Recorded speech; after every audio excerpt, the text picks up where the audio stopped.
किसानी संघर्ष की गल करिए तो इस संघर्ष के विलक्षणता जी है, ये विलक्षण इतिहास, विलक्षण और रोचक कहानियाँ या रोचक दृश्य जोड़े रोज़ाना कोई ना कोई देखने को जरूर मिलते हैं।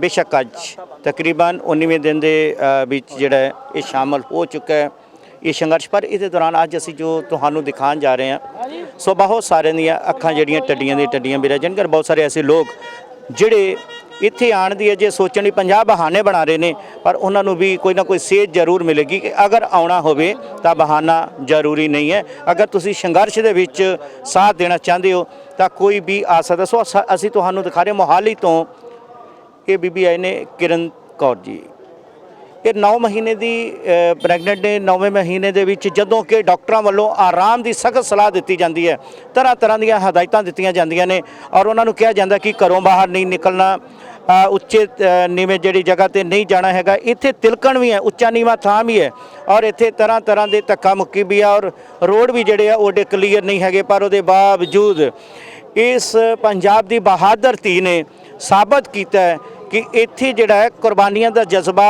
संघर्षों के विच आउण दा जज्बा किसी का भी किसी नालों घट नहीं है। किरण जी स्वागत है टीवी एनआरआई ते जी। सब तो पहलों किरण जी ये जरूरी हुंदा है, खास करके एक खुशी के पल ने, बहुत वड्डे पल ने कि जदों कोई नवा मेहमान आने वाला होवे और उसदे नाल ही दोनों परिवार, चाहे तुहाडा पेका परिवार है चाहे सहुरा परिवार है, दोनों की नज़र तुहाडे ते हुंदी है जां उस उन्होंने कहा तो हुंदा कि नहीं यह काम नहीं करना, जे एवें ध्यान रखना, वेखी जे कोई गलती होगी, जनरली जी गल है। पर तुसीं इत्थे आए हो, फिर भी ये पिछे वजह ਇਹਦੇ ਪਿੱਛੇ ਬਹੁਤ ਵੱਡੀ ਵਜ੍ਹਾ ਹੈ। ਸਾਡੇ ਬਜ਼ੁਰਗ ਇੱਥੇ ਬੈਠੇ ਆ, ਫਾਰਮਰਸ ਬੈਠੇ ਆ, ਅੰਨਦਾਤਾ ਹੈ ਜੀ। परमात्मा तो भी हुण दे टाइम 'ਚ ਆਪਾਂ हर चीज़ बिना रह सकते, अन्न बिना नहीं रह सकते, मैं भी नहीं रह सकती, कोई भी नहीं रह सकता, ठीक है। तो इन्हां अन्नदाता लई असीं इत्थे आए हाँ क्योंकि सब कुछ सानूं इन्हां तो ही मिलना है, इन्हां लई सानूं खड़ना पैना है। साडे 80 साल दे बजुर्ग इत्थे बारिश विच बैठे हैं, बिना किसी स्वार्थ तो बैठे, उन्होंने कुछ नहीं मिलना, कोई पोलीटिकल पार्टी कोई कुछ नहीं है, तो सिर्फ वो बैठे कि अपने हक्कां लई। सो मैं सोचदी सी कि आपां नूं उहदे लई कंट्रीब्यूशन करना चाहिए क्योंकि उन्हां दा दित्ता ही असीं खा रहे हैं। किरण जी हो सकता कि कुछ जिवें मैं कह रहा या मैनू तुहाडे पति वालों पता चलिया कि 9वां महीने का सफ़र चलिया, सो पर इस दे दौरान तुसी डॉक्टर को सलाह लैके आए अपनी सस कोलों या अपनी मम्मी कोलों पुछ के आए? वैसे मैं डॉक्टर की सलाह तो नहीं ली क्योंकि मैनू पता है डॉक्टर ने तो मना ही करना सीगा, पर मेरा ज़मीर ही नहीं सी मन रहा कि सानू घर बैठना चाहिए है। उपर तो महीना भी शहीदी दिहाड़े चल रहे हैं, ठीक है। तो वो चीज़ तो ये चीज़ दे विच कोई ज़्यादा अंतर नहीं है, ये भी एक अंदोलन है, उदों भी संघर्ष होया। तो फिर सोचते हैं उदों तो असीं कुछ कर नहीं पाए, कोई कंट्रीब्यूशन नहीं कर पाए। हुण साडे कोल मौका है अपने हक्कां लई लड़न दा, तो फिर असीं कंट्रीब्यूशन जरूर करना चाहिए है। और मेरी फैमिली की गल करिए तो बहुत ज़्यादा सपोर्टिव है। अगर मैं उन्होंने कहा कि सानू जाना चाहिए तो उन्होंने मैनू एक बार भी मना नहीं किया, मैनू इत्थे खुद लैके आए और उत्थे मैनू बहुत घट मैंबरस मिलते मेरा ध्यान रखने लिए, तो लखां की गिनती च मेरा परिवार है जो मेरा ध्यान रखता है। गल ये होंदी है कि इतिहास अपने आप को दोहराता है और इतिहास इस किसानी संघर्ष के विच अपने आप को दोहरा रहा किसी न किसी रूप दे विच क्यों ना होवे। असीं बार बार कहने कि ये जो पंजाब की धरती के उत्ते जितने भी योधे वसते हैं, इन्हां दे वड्डे महापुरख, वड्डे जिहड़े पुरखे ने वो किसी न किसी योधे दे ही ये DNA है, उन्हां दा ही किसी न किसी का ये खून है। बेशक कुछ समय वास्ते ये खून थम्मिया होएगा, ठंडा होया होएगा, पर समय के हिसाब नाल इन्हें उबाला मारिया। इस संघर्ष दे विच हर कोई अपने योग्यता मुताबक, अपने मुताबक हिस्सेदारी जरूर पा रहा है। सो ये मिसाल है पंजाब की धी दी, ये मिसाल है पंजाब के जज्बे की, कुर्बानी की। नहीं तो मैनू दस दिओ, तुसीं सारे देखते रहे हो, एक 9 महीने की प्रैगनेंट भैन इस जगह के उत्ते संघर्ष के विच आई हुई है, संघर्ष के विच साथ दे रही है किसानों का। तुहाडे विचों किन्नियां क भैणां ने जिहड़ियां आईयां ने या किन्ने क मापे ने जिन्हां ने अपनी बच्चियां नूं जाण वास्ते इजाजत दित्ती है या किन्ने क लोग ने जिन्हां ने कहा भी हाँ तुहानूं जाना चाहिए। पर मैं तुहानूं दस दियां कि इत्थे 1.25 महीने का 1.5 महीने का बच्चा भी पहुँच चुका है, इत्थे अपाहज लोग भी आ चुके हैं, इत्थे 3-4 महीने के बच्चे भी आ चुके हैं। और इत्थे सब तो वड्डी गल सी जो असी दिखाई है कि जिथे महीने 2 महीने के बच्चे भी आए ने, उत्थे नाल दी नाल अज प्रैगनेंट लेडी भी पहुँच चुकी है जिसका 9वां महीना चालू है और किसी मौके भी इन्हों के घर नन्ना मेहमान जोड़ा है वो दस्तक दे सकता, आ सकता है। ਬਿਨਾਂ ਡਾਕਟਰ ਦੇ ਸਲਾਹ ਲਏ, ਕਿਉਂਕਿ ਡਾਕਟਰ ਡਰਾਉਂਦੇ, ਔਰ ਆਪਣੇ ਮਾਤਾ ਪਿਤਾ ਦੀ ਸਪੋਰਟ ਦੇ ਨਾਲ, ਆਪਣੇ ਸੱਸ ਸਹੁਰੇ ਦੀ ਸਪੋਰਟ ਦੇ ਨਾਲ, ਸਭ ਤੋਂ ਵੱਡੀ ਆਪਣੇ ਪਤੀ ਦੀ ਸਪੋਰਟ ਦੇ ਨਾਲ ਇਹ ਇਸ ਮੋਰਚੇ ਦੇ ਵਿੱਚ ਪਹੁੰਚਿਆ, ਕਿਸਾਨਾਂ ਦਾ ਹੌਸਲਾ ਵਧਾਉਣ ਦੇ ਲਈ ਪਹੁੰਚਿਆ। ਜੇਕਰ ਇਹਨਾਂ ਵੱਲ ਵੇਖ ਕੇ, ਇਹਨਾਂ ਦੇ ਜਜ਼ਬੇ ਵੱਲ ਦੇਖ ਕੇ ਸਰਕਾਰਾਂ ਨਾ ਕੰਬੀਆਂ, ਸਰਕਾਰਾਂ ਨਾ ਹਿੱਲੀਆਂ, ਤਾਂ ਅਸੀਂ ਉਹਨਾਂ ਨੂੰ ਕੀ ਕਹੀਏ। ਇਹ ਤਾਂ ਸਾਡੇ ਕੋਲ ਵੀ ਅਲਫਾਜ਼ ਨਹੀਂ ਹੈਗੇ। ਪਰ ਇਹਨਾਂ ਦੇ ਨਾਲ ਇਹਨਾਂ ਦੇ ਸਿਸਟਰ ਹੋ ਤੁਸੀਂ ਇਹਨਾਂ ਦੇ? ਹਾਂਜੀ ਹਾਂ, ਮੈਂ ਇਹਨਾਂ ਦੀ ਸਿਸਟਰ ਹਾਂ। ਮੇਰਾ ਨਾਮ ਗੋਬਿੰਦ ਹੈ। ਮੈਂ ਸਭ ਤੋਂ ਪਹਿਲਾਂ ਤਾਂ ਇੱਥੇ ਆਏ ਹੋਏ ਸਾਰੇ ਆਪਣੇ ਬਜ਼ੁਰਗਾਂ, ਆਪਣੇ ਨੌਜਵਾਨ ਭੈਣ ਭਰਾਵਾਂ ਨੂੰ ਦਿਲ ਤੋਂ ਸਲਾਮ ਕਰਦੀ ਹਾਂ ਔਰ ਇਸ ਮਿੱਟੀ ਨੂੰ ਸਲੂਟ ਕਰਦੀ ਹਾਂ, ਜਿਸ ਮਿੱਟੀ ਨੇ ਸਾਨੂੰ ਇੰਨਾ ਸੰਘਰਸ਼ੀਲ ਬਣਾਇਆ ਔਰ ਸਾਡੇ ਅੰਦਰ ਵੀ ਇੱਕ ਅੱਗ ਜਗਾਈ ਕਿ ਤੁਸੀਂ ਇਹ ਕੁਝ ਕਰਨ ਦੇ ਕਾਬਿਲ ਹੋ। ਵੈਸੇ ਤੇ ਮੈਂ ਪ੍ਰਧਾਨ ਮੰਤਰੀ ਸਾਹਿਬ ਨੂੰ ਤੇ ਮੀਡੀਆ ਨੂੰ ਇਹ ਦੱਸਣਾ ਚਾਹੁੰਦੀ ਹਾਂ ਕਿ ਅਸੀਂ ਪਹਿਲਾਂ ਹੀ ਸ਼ਹੀਦਾਂ ਦੇ ਪਰਿਵਾਰਾਂ 'ਚੋਂ ਆ। ਮੇਰੇ ਖੁਦ ਦੇ ਵੱਡੇ ਪਾਪਾ ਲੈਫਟੀਨੈਂਟ ਕਰਨਲ ਜੋ ਇੱਥੇ ਦਿੱਲੀ 'ਚ ਹੀ, ਉਹਨਾਂ ਦਾ ਆਤੰਕਵਾਦੀਆਂ ਨੇ ਉਹਨਾਂ ਨੂੰ ਸ਼ਹੀਦ ਕੀਤਾ ਸੀਗਾ। ਤਾਂ ਅਸੀਂ ਸ਼ਹੀਦਾਂ ਨੇ, ਇਨਫੈਕਟ ਉਹਨਾਂ ਦੇ ਨਾਮ ਤੇ ਸਾਡੇ ਪਿੰਡ ਵਿੱਚ ਇੱਕ ਸਟੇਡੀਅਮ ਵੀ ਬਣਿਆ ਹੋਇਆ ਹੈ। ਅਸੀਂ ਦੋਨਾਂ ਭੈਣਾਂ, ਸਾਡਾ ਹੱਲੇ ਵੀ ਜਿਹੜਾ ਉਹਨਾਂ ਦੀਆਂ ਰਗਾਂ ਦਾ ਹੀ ਖੂਨ ਹੈ ਉਹ ਸਾਡੀਆਂ ਰਗਾਂ ਵਿੱਚ ਦੌੜ ਰਿਹਾ ਹੈ। ਤਾਂ ਅਸੀਂ ਸ਼ਹੀਦਾਂ ਦੇ ਪਰਿਵਾਰਾਂ ਤੋਂ, ਅਸੀਂ ਕੋਈ ਖਾਲਿਸਤਾਨੀ ਇੱਥੇ ਆਤੰਕ ਫੈਲਾਉਣ ਨਹੀਂ ਆਏ। ਪਲੀਜ਼ ਸਾਨੂੰ ਇੱਥੇ ਆਤੰਕੀਆਂ ਨਾਲ ਨਾ ਜੋੜੋ ਔਰ ਨਾ ਹੀ ਸਾਨੂੰ 100 ਰੁਪਏ ਲੈਣ ਵਾਲੀਆਂ ਲੇਡੀਜ਼ ਨਾਲ ਜੋੜੋ। ਅਸੀਂ ਕੋਈ ਬਾਲੀਵੁੱਡ ਦੀ ਫਿਲਮ ਕਰਨ ਨਹੀਂ ਆਏ। ਇਹ ਅਸਲੀ ਜਿਹੜਾ ਹੁੰਦਾ ਨਾ ਸੱਚਾਈ, ਉਹ ਇੱਥੇ ਹੈ। ਤੁਸੀਂ ਫਿਲਮਾਂ ਵਿੱਚ ਨਕਲੀ ਘੋੜੇ ਚਲਾ ਸਕਦੇ ਹੋ, ਪਰ ਅਸੀਂ ਅਸਲੀ ਘੋੜੇ ਚਲਾਉਣ ਵਾਲਿਆਂ ਦੇ ਵਾਰਸ ਹਾਂ। ਅਸੀਂ ਸ਼ਹੀਦਾਂ ਦੇ ਪਰਿਵਾਰਾਂ ਤੋਂ ਆ। ਤੇ ਪਲੀਜ਼ ਕਿਸਾਨਾਂ ਦੀ ਗੱਲ ਸੁਣੋ।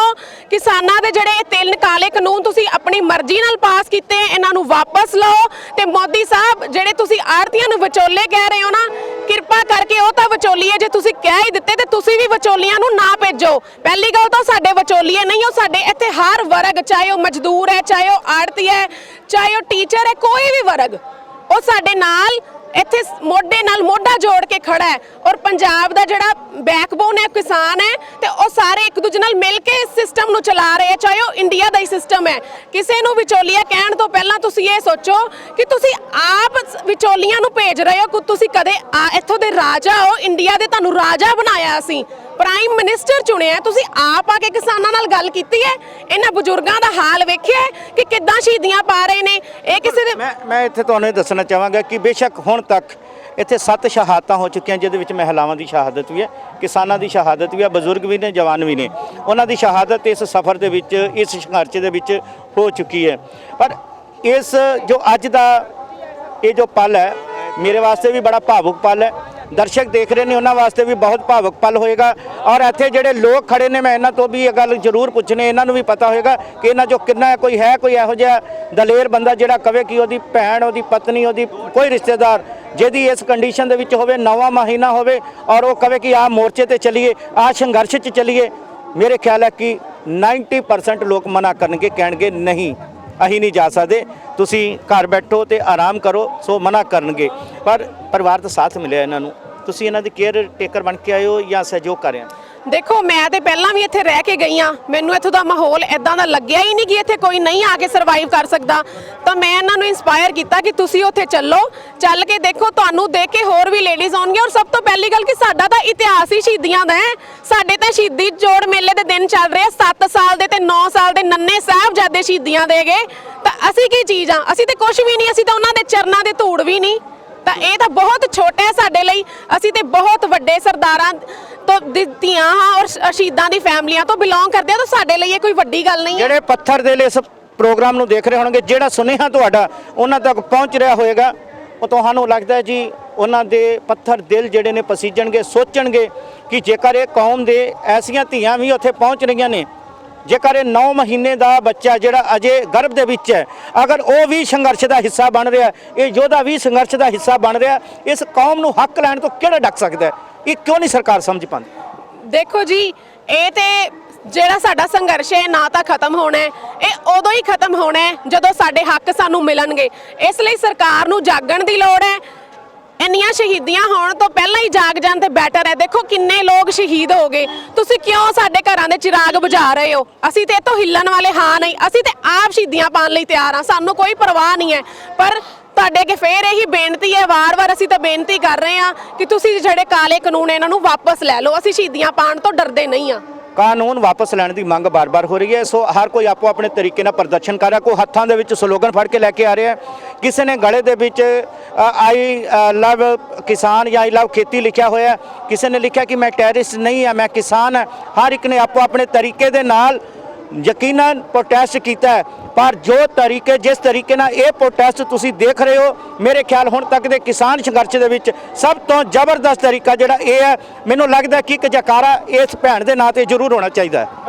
ਬੋਲੇ ਸੋ ਨਿਹਾਲ ਇਹ ਜੋ ਕਹਾਣੀ ਹੈ ਹੁਣ ਮੌਜੂਦਾ, ਜਿਵੇਂ ਭੈਣ ਨੇ ਦੱਸਿਆ ਕਿ ਇਸ ਵੇਲੇ ਸ਼ਹੀਦਾਂ ਦੇ ਦਿਹਾੜੇ ਚੱਲ ਰਹੇ ਨੇ, ਔਰ ਅਸੀਂ ਮਾਨਤਾ ਹੈ ਸਾਡੀ ਸਾਰੇ ਪਰਿਵਾਰਾਂ ਦੀ, ਹਰ ਇੱਕ ਧਰਮ ਦੇ ਵਿੱਚ, ਕਿ ਜਿਵੇਂ ਹੀ ਕੋਈ ਨਵਾਂ ਮਹਿਮਾਨ ਆਉਂਦਾ ਹੈ ਘਰ ਦੇ ਵਿੱਚ ਤਾਂ ਸਾਹਮਣੇ ਜੈਸੀ ਤਸਵੀਰ ਕੋਈ ਭੈਣ ਦੇਖਦੀ ਹੈ, ਜਿਹੜੀ ਗਰਭਵਤੀ ਮਹਿਲਾ ਜਿਸ ਤਰ੍ਹਾਂ ਦਾ ਮਾਹੌਲ ਦੇਖਦੀ ਹੈ, ਕਹਿੰਦੇ ਨੇ ਕਿ ਵੈਸਾ ਹੀ ਆਉਣ ਵਾਲਾ ਯੋਧਾ ਹੁੰਦਾ ਹੈ, ਉਸ ਤਰ੍ਹਾਂ ਦੀ ਉਹਦੀ ਸੋਚ ਹੁੰਦੀ ਹੈ। ਸ਼ਹੀਦੀ ਦਿਹਾੜਿਆਂ ਦੇ ਵਿੱਚ, ਸੰਘਰਸ਼ਾਂ ਦੇ ਵਿੱਚ ਪਹੁੰਚ ਕੇ, ਸੰਘਰਸ਼ੀ ਯੋਧਿਆਂ ਦੇ ਵਿਚਾਰ ਸੁਣ ਕੇ, ਸੰਘਰਸ਼ੀ ਯੋਧਿਆਂ ਨੂੰ ਦੇਖ ਕੇ, ਇਸ ਭੈਣ ਦੇ ਗਰਭ ਚੋਂ ਜਦੋਂ ਯੋਧਾ ਕੋਈ ਜਨਮ ਲਏਗਾ ਤਾਂ ਤੁਹਾਨੂੰ ਦੱਸਣ ਦੀ ਲੋੜ ਨਹੀਂ ਹੈ ਕਿ ਉਹ ਕੈਸਾ ਹੋਏਗਾ, ਕੌਣ ਹੋਏਗਾ, ਆਉਣ ਵਾਲੇ ਸਮੇਂ ਦੇ ਵਿੱਚ ਉਹ ਕੀ ਬਣੇਗਾ ਔਰ ਉਹਦਾ ਭਵਿੱਖ ਕੀ ਹੈ। ਇਹ ਤੈਅ ਕਰ ਦਿੱਤਾ ਇਸ ਮਾਂ ਨੇ ਜਨਮ ਲੈਣ ਤੋਂ ਪਹਿਲਾਂ ਹੀ, ਜਿਹੜਾ ਬੱਚਾ ਹੈ ਉਹਦੇ ਭਵਿੱਖ ਨੂੰ, ਕਿ ਤੇਰਾ ਭਵਿੱਖ ਜੋ ਹੈ ਉਹ ਕਿਸ ਤਰੀਕੇ ਦਾ ਮੈਂ ਸਿਰਜਣ ਜਾ ਰਹੀ ਹਾਂ। ਸੋ ਤੁਸੀਂ ਕੀ ਕਹਿਣਾ ਚਾਹੁੰਦੇ ਭੈਣ ਜੀ? ਮੈਂ ਬਸ ਸਰਕਾਰ ਨੂੰ ਬੇਨਤੀ ਕਰਦੀ ਹਾਂ ਕਿ ਜਿਹੜੇ ਕਾਨੂੰਨ ਹੈ ਵਾਪਸ ਲੈ ਲੈਣ, ਨਹੀਂ ਤਾਂ ਅਸੀਂ ਪੰਜਾਬ ਦੇ ਲੋਕ ਆ, ਅਸੀਂ ਜਿੱਦੀ ਵੀ ਬਹੁਤ ਆ, ਅਸੀਂ ਇੱਥੇ ਹੀ ਬੈਠੇ ਆ, ਕਿਸੇ ਵੀ ਹਾਲਤ ਵਿੱਚ ਇੱਥੇ ਬੈਠੇ, ਅਸੀਂ ਨਹੀਂ ਜਾਵਾਂਗੇ ਇੱਥੋਂ। ਤੁਸੀਂ ਆਪਣੇ ਕਾਨੂੰਨ ਹੈ ਵਾਪਸ ਲਓ, ਚਾਹੇ ਤਾਂ ਤੁਸੀਂ ਸਾਡੀ ਕੰਡੀਸ਼ਨ ਤੇ ਤਰਸ ਕਰਕੇ ਲਓ, ਜਾਂ ਤੁਸੀਂ ਇਹ ਸੋਚੋ ਕਿ ਕਰੋਨਾ ਕਾਲ 'ਚ ਜਦੋਂ ਆਪਾਂ ਕੁਝ ਨਹੀਂ ਸੀ ਕਰ ਰਹੇ, ਸਿਰਫ ਆਪਾਂ ਖਾਣੇ ਤੇ ਹੀ ਨਿਰਭਰ ਸੀ, ਹੋਰ ਕਿਸੇ ਚੀਜ਼ ਤੇ ਨਿਰਭਰ, ਤੁਸੀਂ ਵੀ ਖਾਣਾ ਹੀ ਖਾ ਕੇ ਸੌਂਦੇ ਹੋਗੇ। ਜਦੋਂ ਅੰਬਾਨੀ ਅੰਡਾਨੀ ਆਪਣੇ ਆਫਿਸਿਸ, ਆਪਣੇ ਬਿਜ਼ਨਸ ਸਭ ਕੁਝ ਬੰਦ ਕਰਕੇ ਬੈਠੇ ਸੀ, ਕਿ ਸਭ ਦੀ ਰੋਟੀ ਚਲਾ ਰਿਹਾ ਸੀ, ਤਾਂ ਤੁਸੀਂ ਉਹਨਾਂ ਵੱਲ ਦੇਖੋ, ਸਿਰਫ ਉਹਨਾਂ ਤੇ ਕੰਸੈਂਟਰੇਸ਼ਨ ਕਰੋ ਤੇ ਉਹਨਾਂ ਦੇ ਬੈਨੀਫਿਟਸ ਲਈ ਇਹ ਕਾਨੂੰਨ ਨੂੰ ਰੱਦ ਕਰ ਦਿਓ। ਭੈਣ ਜੀ, ਤੁਹਾਡੇ ਕੋਲ ਪਰਮਾਤਮਾ ਦੀ ਦਿੱਤੀ ਹੋਈ ਬਹੁਤ ਹੀ ਅਨਮੋਲ ਦਾਤ ਹੈ, ਜਿਹੜੀ ਉਹਨੇ ਜਨਮ ਲੈਣਾ, ਜੇ ਤਾਂ ਹੋਇਆ ਬੇਟਾ ਚਾਹੇ ਹੋਏ ਬੇਟੀ, ਸਾਡੀ ਵੱਲੋਂ ਲੱਖ ਲੱਖ ਮੁਬਾਰਕਾਂ ਸਾਰਿਆਂ ਵੱਲੋਂ, ਠੀਕ ਹੈ ਜੀ।